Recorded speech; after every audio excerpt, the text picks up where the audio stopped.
Welcome बच्चों। आज हम क्लास 8 की lesson 3 health the ultimate treasure chapter deal करने जा रहे हैं। और उससे पहले एक नज़र डालते हैं इस बुलेटिन बोर्ड पे, जहाँ पे बहुत सारी इंफॉर्मेशन आपके सामने है। बुलेटिन बोर्ड पे सबसे पहले है 11.4% of Indian population is diabetic. More than 100 million people in India are diabetic. ये ICMR की रिपोर्ट है। 28.6% Indians are obese. Fit India movement. Air pollution is a public health emergency. Regular hand washing reduces infection by 50%. And fast food is one of the leading causes of diabetic. Yoga reduces anxiety and increase concentration. Yoga for the mind, body and soul. So here a lot of information on the bulletin board like this. Now इस bulletin board की information से क्या अंदाजा निकलता है, क्या अंदाजा आप लगा सकते हो? यहां पर हेल्थ के इश्यूज की डिस्कशन किया है, और वो भी diabetic condition, obesity condition, anxiety, stress. ये जो चैप्टर हमारा है हेल्थ द अल्टीमेट ट्रेजर, अगर हम इसको ऐसे लेते हैं कि ट्रेजर का मतलब होता है खजाना, और अल्टीमेट एकमात्र, और हेल्थ हमारा स्वास्थ्य है। तो स्वास्थ्य हमारे लिए एकमात्र प्राइमरी खजाना है, और इसका कंडीशन वही समझ सकता है जिसको हेल्थ इश्यूज हैं। अब उसको लेने से पहले एक क्वेश्चन आपके सामने है कि how does your body respond to an infection such as common cold. Common cold एक बहुत कॉमन डिजीज है, और यहाँ पे बोला जा रहा है कि आपकी बॉडी किस तरीके से रिस्पॉन्ड करती है जब आप कॉमन कोल्ड से सफ़र करते हो। तो सफ़र कैसे करते हो? तो आप कहते हो कि रनिंग नोज होता है डिजीज में, इस पर्टिकुलर प्रॉब्लम में running nose, headache, congestion, difficulty in breathing. तो ये एक प्रोसीजर जो इस प्रॉब्लम डिजीज में होता है। Then second question है, we rarely see cases of smallpox or polio these days, but diseases like diabetes and heart problems are more common. Why? अब स्मॉल पॉक्स एंड पोलियो ये viral diseases हैं, but यहाँ पे ये कहा जा रहा है कि ये डिजीजेज अब उतनी कॉमन नहीं रह गई हैं जितनी कि डायबिटीज की सिचुएशन या हार्ट प्रॉब्लम्स देखने को मिलता है। ऐसा क्यों? इसका मतलब है कि ये जो स्मॉल पॉक्स एंड पोलियो था, इसका तो सोल्यूशन हो गया वैक्सीन के द्वारा, लेकिन अब जो हमारी लाइफस्टाइल हो गई है उसकी वजह से हम डायबिटीज या हार्ट प्रॉब्लम से ग्रस्त होते हैं, और ये ज़्यादा कॉमन हो गया है because of our lifestyle and our surroundings. तीसरा क्वेश्चन है, could climate change lead to new types of diseases. Climate change से डिजीजेस नए टाइप के राइज होंगे। क्लाइमेट चेंज ऑर्गेनिजम्स को भी इन्फ्लुएंस करेगा, और वो डिजीज पैटर्न को भी इन्फ्लुएंस करेगा। नेक्स्ट क्वेश्चन है, how do emotions like stress और worry affect us and make us sick. Why do some groups of people get affected more than other during these diseases outbreaks. तो जब कभी भी कोई डिजीज का outbreak होता है तो कुछ लोग ज्यादा सफर क्यों करते हैं और कुछ लोग कम क्यों सफर करते हैं, ऐसा क्यों? और हमारे emotions like stress and worry ये हमें कैसे इन्फ्लुएंस करते हैं, हमारे डिजीज या सिकनेस को कैसे इन्फ्लुएंस करते हैं। और इसके अलावा और कोई भी प्रश्न जो आपके मन में आ रहा है वो भी आप सोच सकते हो यहाँ पर। आगे बढ़ते हैं।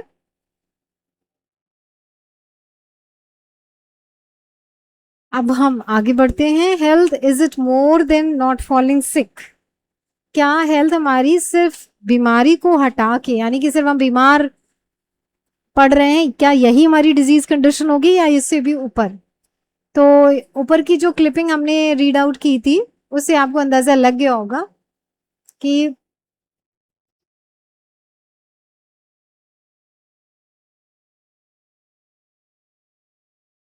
अंदाजा क्या लगा होगा कि हेल्दी जस्ट ये नहीं है कि हमें कोई डिजीज नहीं है। हेल्थ हमारा सिर्फ feeling good, physically, staying positive and having strong relationships. यानी कहने का मतलब सिर्फ इतना ही नहीं है, एक हेल्दी पर्सन हम उसे कहेंगे the one who take cares of their body, यानी physical fitness, maintain a positive mindset and enjoys social life. यानी कि सोसाइटी या सोशल लाइफ का भी इसमें अहम रोल है. अब सोशल लाइफ का कॉन्टेक्स्ट यहाँ पर एक एग्जाम्पल से आप समझ पाओगे. यहाँ पे एक एग्जाम्पल दिया है कि a grade 8 student move to a new school in another city with no friend in his new environment. अब किसी बच्चे का नए स्कूल में एडमिशन हुआ और वहां पर उस नए एनवायरमेंट में उसके नए दोस्त नहीं बने. अभी पेरेंट्स उसके बिजी. ही फेल्ट लोनली, उसे अकेलापन लगा और उस अकेलेपन को ओवरकम करने के लिए he spend most of his time on phone, social media. But this made him feel worse. अब फोन में इंडल्ज होना उसका सोल्यूशन नहीं, उससे उसकी हालत और दयनीय हो गई. He stopped trying to make friends and had headaches, lost weight and could not sleep well. तो ये जो सर दर्द, बॉडी वेट का लॉस होना, स्लीप पूरा ना होना and stop trying to make friends का मतलब बातचीत कम कर देना, फ्रेंड्स बनाने की इच्छा ना होना. तो ये a doctor advised less screen time and meeting a counsellor. तो ये दो चीजें सोल्यूशन के फॉर्म में डॉक्टर ने उन्हें प्रेस्क्राइब की कि एक तो स्क्रीन टाइम रिड्यूस करो, दूसरा एक काउंसलर से मिलो, बात करो. The school counsellor arrange help to support him in making friends and improving his health. पर जैसा काउंसलर ने उसके प्रॉब्लम के बेस पे उसको फ्रेंड्स बनाने के लिए और अपनी हेल्थ को सुधारने के लिए सुझाव दिया. तो अब इस सिनारियो को आप अपने एंगल से सोचिए. What was the cause of boys health problem? ना तो उसने कोई दूषित पानी पिया, ना कोई इन्फेक्शन हुआ. यहां पर इफेक्ट कहां पर आया? उसके फ्रेंड सर्कल का रिडक्शन होना, रिड्यूस होना. Now how does his habit and surrounding affect his wellbeing? यानी उसकी जो हैबिट और उसके सराउंडिंग ने उसके वेलबींग को किस तरीके से असर किया. So as per World Health Organization, health is just not physical fitness. Means it is defined as the state of complete physical, mental, social well-being and not merely the absence of disease. सिर्फ बीमारी का ना होना ही health नहीं है, health का criteria fulfil नहीं है. हम हेल्थ बोलेंगे जब कोई physically, mentally and socially fit है, वेलबींग कंडीशन में है, तो ही वो पर्सन हेल्दी कहलाएगा. A healthy person can generally perform various tasks more efficiently and cope well in different and difficult situations. एक healthy person ज़्यादा better life जीता है और difficult situations को भी वो आसानी से overcome कर लेता है.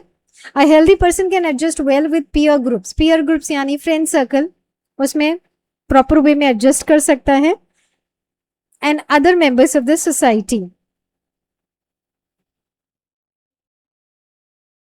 अब आप यहाँ पर एक डायग्रामेटिक देख सकते हो कि ये तीनों ही criteria, aspect of health, mental, physical and social, तीनों फुलफिल होंगे. अगर किसी एक भी पैरामीटर में लूप होल है तो हम उस इंडिविजुअल को पूरी तरह से हेल्थी कंडीशन में नहीं मानेंगे. Now our heritage, scientific heritage, Ayurveda teaches us that a true health is a balance of body, mind and surrounding. यानी कि following दिनचर्या, daily routine and ऋतुचर्या, seasonal routine helps us to maintain this balance. Eating fresh, wholesome food suited to one's prakriti, body constitution is essential. Regular exercise करनी है, cleanliness का खास ध्यान रखना है, restful sleep, पूरी नींद, calm mind, support overall wellbeing, ये सब चीजें हेल्प करेंगी हमारे पूरे वेलबींग को. This can also be achieve through practices of yoga, meditation and mindfulness. So you can say just out कर सकते हैं कि for staying healthy we must eat nutritious food, maintain hygiene. Hygiene का मतलब साफ सफाई का खास ध्यान रखें, नेल्स ना लंबे हों, हमारे हेयर्स को कट डाउन करें, डेली बाथ लें, ब्रश करें, डेली रूटीन फॉलो करें. तो stay in a clean place, exercise regularly, daily exercise करें और प्रॉपर नींद मिले, spend time with family and friends and have positive attitude. So इस स्टेटमेंट से ये तो अंदाजा लग सकता है कि what should we do and what should we avoid to keep ourselves healthy. So यहाँ से अंदाजा आप लगा सकते हो कि हमें क्या चीजें फॉलो करनी है और क्या चीजें अवॉइड करनी है। एक्टिविटी 3.2 देखते हैं। सबसे पहले आपसे पूछा जा रहा है कि लिस्ट सम गुड एक्टिविटीज या habits that your parents, teachers और elders often encourage you to follow. यानी कि आपके पेरेंट्स, आपके टीचर्स और आपके बड़े आपको किन आदतों के लिए इनकरेज करते हैं कि आपको ऐसा करना चाहिए, प्रमोट करते हैं, और जिन आदतों का वो प्रमोशन करते हैं या प्रमोट करते हैं आपके अंदर, तो उनमें से कितनी आदतें आपके अंदर हैं जो डेली रूटीन में आप फॉलो करते हो। एक लिस्ट आपको दी है। अब ये लिस्ट में आपके पास कौन सी हैबिट्स हैं वो चेक करते हैं। Keep your self clean bye maintaining personal hygiene. School में भी बताया जाता है, पेरेंट्स भी बोलते हैं, बड़े भाई बहन भी बोलते हैं कि पर्सनल हाइजीन मेंटेन करना चाहिए। Eat a healthy and balance diet. एक हेल्दी और एक बैलेंस डाइट खानी चाहिए। पर्सनल हाइजीन का मतलब हो गया कि आप डेली रूटीन अपना फॉलो करते हो, ब्रश करते हो, बेदिंग करते हो, देन नेल्स ट्रिम करते हो, हेयर कट करवाते हो, और खाना खाने से पहले हैंड वॉश करते हो। तो ये सब चीज़ें आपकी पर्सनल हाइजीन में आ गई। अब ये तो पर्सनल हाइजीन हो गया। इसके बाद है eat a healthy and a balance diet. यानी कि जो भोजन या खाना आप खाते हो वो आपकी बॉडी के लिए हेल्दी होना चाहिए और उसमें सारे न्यूट्रिएंट प्रेजेंट होने चाहिए जो आपने क्लास 6 में भी पढ़ा है, 7 में भी पढ़ा है। Then exercise regularly.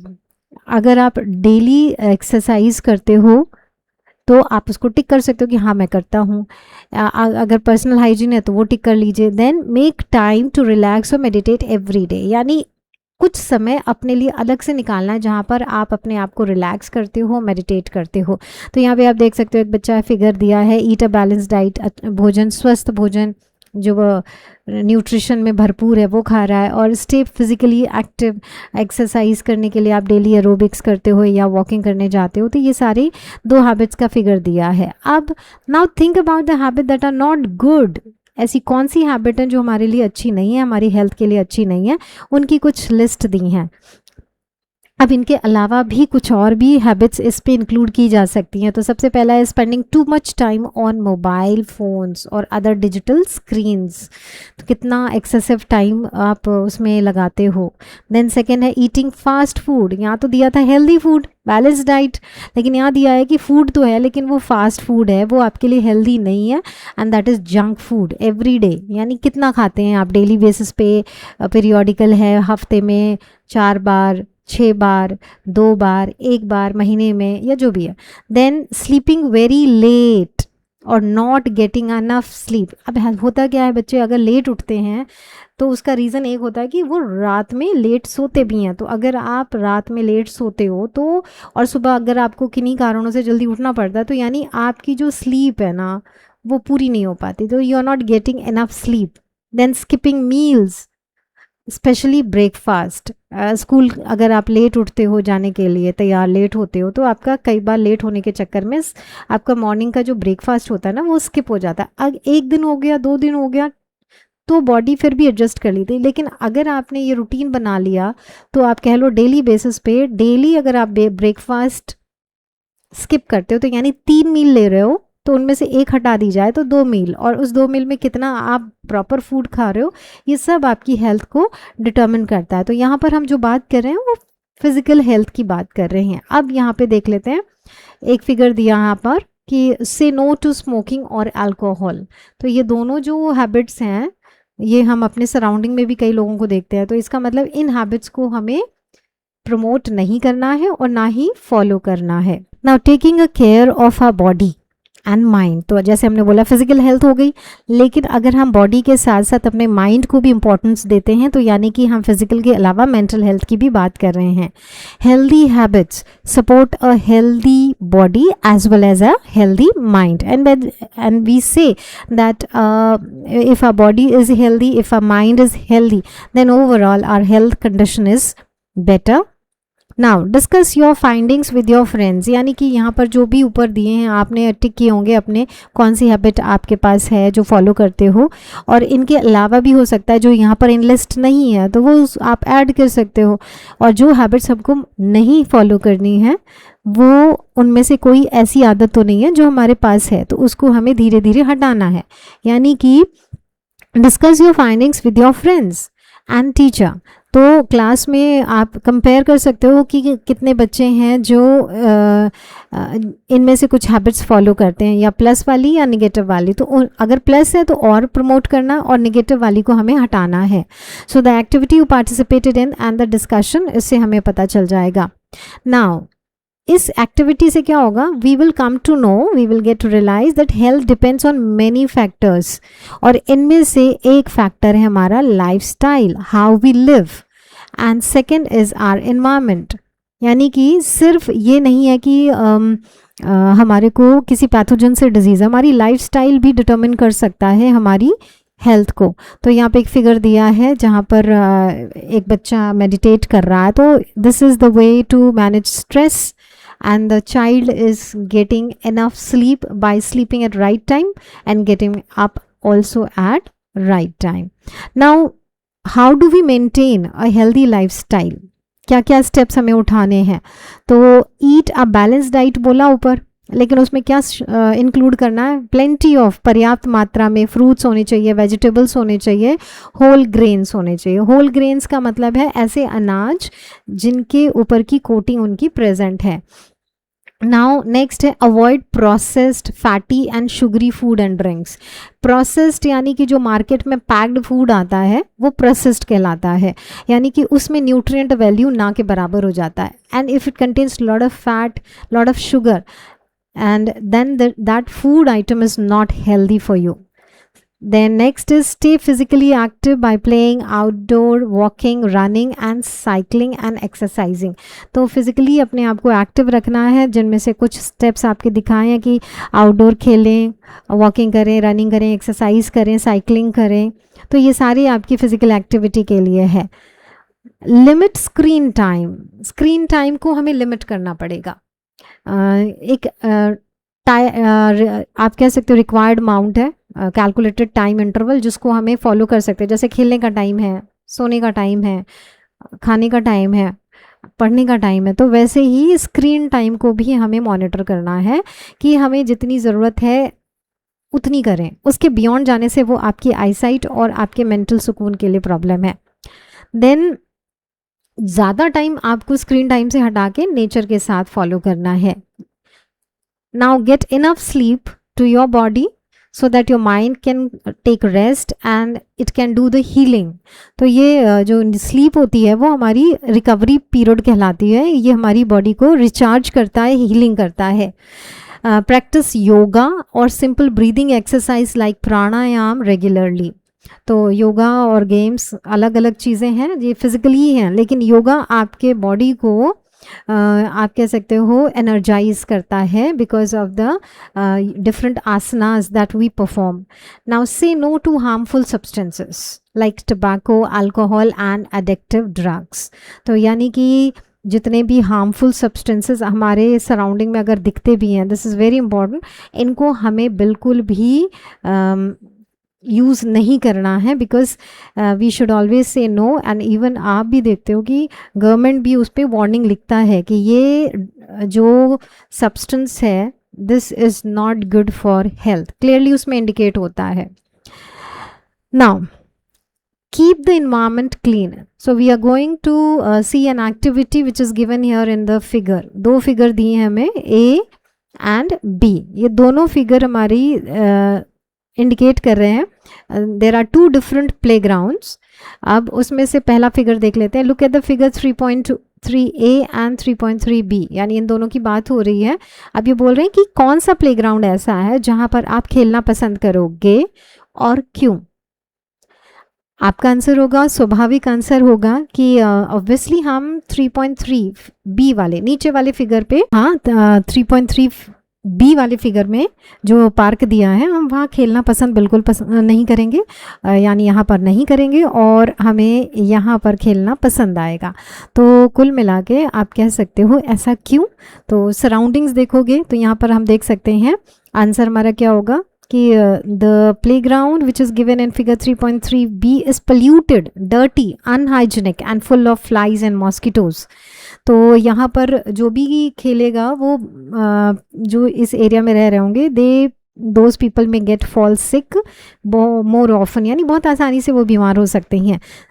और साथ में ही in addition to inculcating good habits and adopting healthy lifestyle, we must keep ourselves and our surroundings clean। तो यानी हमारे अंदर अच्छी आदतें डेवलप करने के लिए हमें हेल्दी लाइफस्टाइल अडॉप्ट करनी चाहिए और अपने सराउंडिंग्स को भी क्लीन रखना चाहिए। अभी कंडीशन दिया जा रहा है हमको कि क्या आपको कभी ऐसा लगा है कि किसी एरिया में आपको सांस लेने में तकलीफ़ हो रही हो, तो यानी कि hard to breathe in a place with lot of smoke और dust.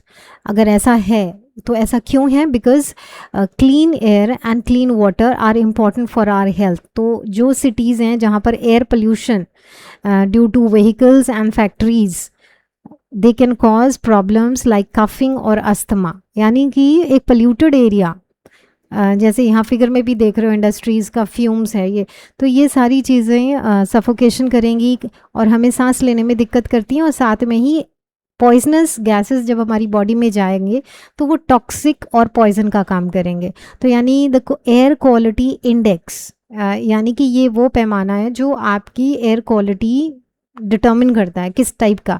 This help us to know how clean the air is. तो जिस एरिया में हम रह रहे हैं वहाँ का AQI एयर क्वालिटी इंडेक्स कैसा है, कितना है, ये जानना ज़रूरी है।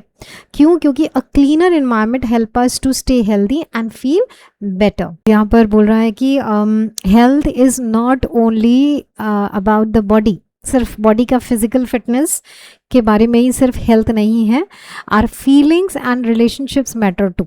यानी कहने का मतलब ये है कि अगर हम अच्छा स्वस्थ खाना खा रहे हैं, if we eat well, live in a clean place, दो चीज़ें तो सेटिस्फाई है, तो ये फिजिकल फिटनेस तो हो गई, but we may not feel good even if we are getting both the two things together.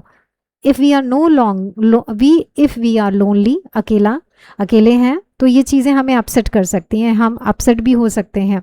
Spending time with friends and family, talking, laughing and having fun help us to keep our minds healthy too. यानी कहने का मतलब physical fitness के अलावा भी हमें और भी पैरामीटर्स चाहिए जो हमें हेल्दी रखें, और वो है यहाँ पर हमारा मेंटल स्टेटस।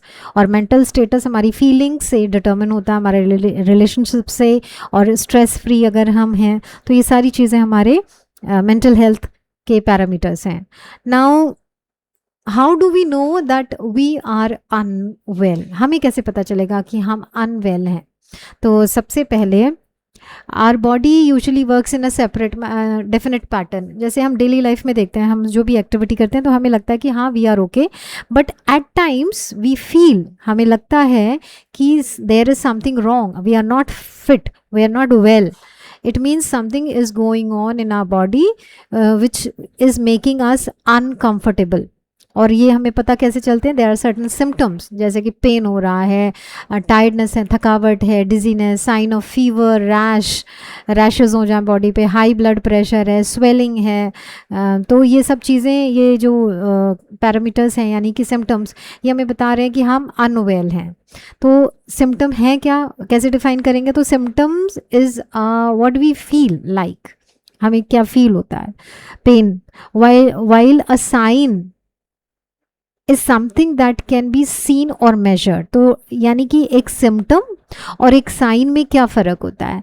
तो symptom is what we feel and sign is something which we can measure and that can be observed, हमें दिखे। जैसे दर्द तो हमें नहीं दिखेगा, फिजिकली डॉक्टर नहीं देख सकता है दर्द हो रहा है, लेकिन हाँ अगर हमारे हाई ब्लड प्रेशर है, डिवाइस से नापने पे आता है, मेजरमेंट करने से, तो वो एक साइन हो गया।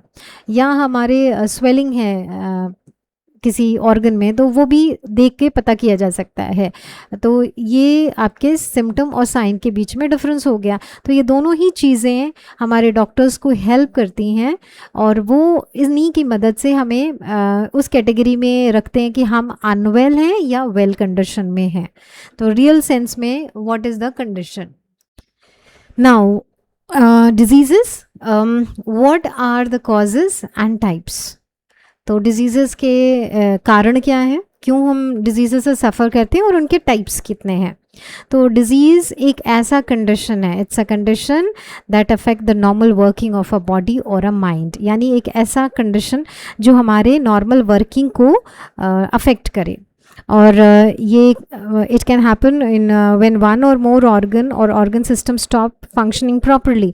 तो some diseases are caused by germs like bacteria, viruses, fungi, worms और even protozoa। यानी हम यहाँ पे बात कर रहे हैं फिजिकल हेल्थ की, जहाँ पर कोई पैथोजन या कोई भी कॉजल एजेंट हमारी बॉडी में जब एंटर करता है तो वो हमारे बॉडी को इस कंडीशन में ला देता है कि वी फील अनकंफर्टेबल। तो यहाँ पे जो डिजीज़ वर्ड है ना, वो ही बोल रहा है डिस ईज़, ईजी, हमारी ईजीनेस या ईज कंडीशन को वो डिस्टरप्ट कर रहा है।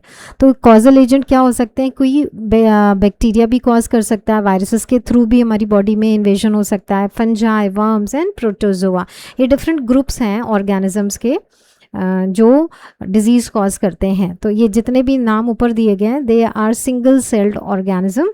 फंजाई और वर्म्स मल्टी सेलुलर हो सकते हैं, लेकिन यहाँ पर इन्होंने बोला है कि प्रोटोजोआ सिंगल सेल्ड वाले, bacteria single celled, viruses celled structure है नहीं, ये अलग ऑर्गेनिज्म है इनमें से। Now these disease causing organisms are called as pathogen, जैसा अभी कहा गया।